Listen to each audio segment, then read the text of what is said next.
Good day everyone. For today's video, ituturo ko po sa inyo ang different kinds of bindings. So una po, ito ay tinatawag nating Packer's nut. So masimula po tayo sa ganito. Ayan, nandito po yung end of the rope. Ipapasok lang po natin, ilagay pa ito sa ilalim. Tapos, ayan, ibabalik po natin inside the loop. Ganyan.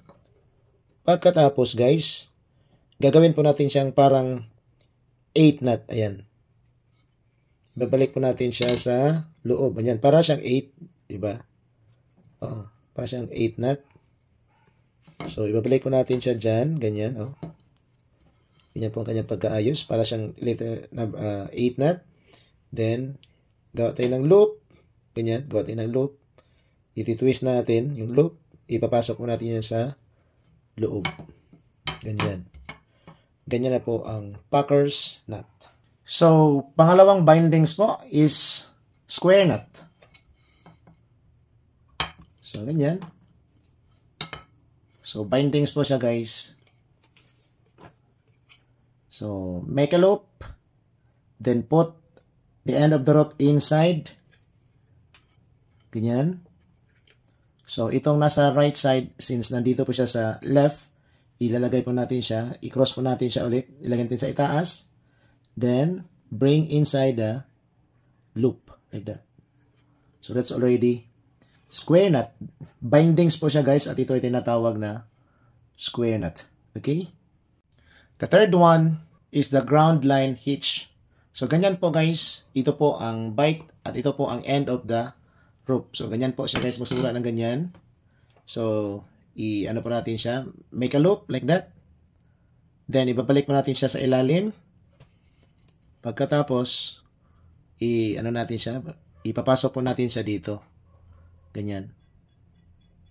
So, that's already ground line hitch. So, isa din po ito guys, ang ginagamit kapag tayo ay nagtatali ng kahoy. Okay, number 4 bindings. It is called constrictor nut. So, this is now the bite. And we have here the end of the rope. So, ang gagawin lang po natin ito guys is ganyan po. Ayan, ganyan. Hawakan po natin dito. Then, kukunin po natin ito. Dito natin idaan. Ayan o. So, i-grab po natin ito. Ganyan. Pagkatapos, i-twist. At saka, ibalik po natin sa ating tinatalian. And that's already the constrictor nut. And this is very strong. No? Napakahigpit po ito guys. Kahit anong bunot mo dito, hindi iyan matatanggal. Very strong po ang constrictor nut. At ang pang-5 po na bindings, this is the fifth one. Ito po ay tinatawag nating the timber hitch. Ayan po, so nito ang bite. Narito po ang end of the rope. So ang gagawin po natin dito is, dadalhin po natin itong end of the rope dito sa likod ng bite. Pagkatapos, i-ano po natin siya dito, i-wrap around dito, 2 beses. 1, 2. Minimum of 2. You can do it many times.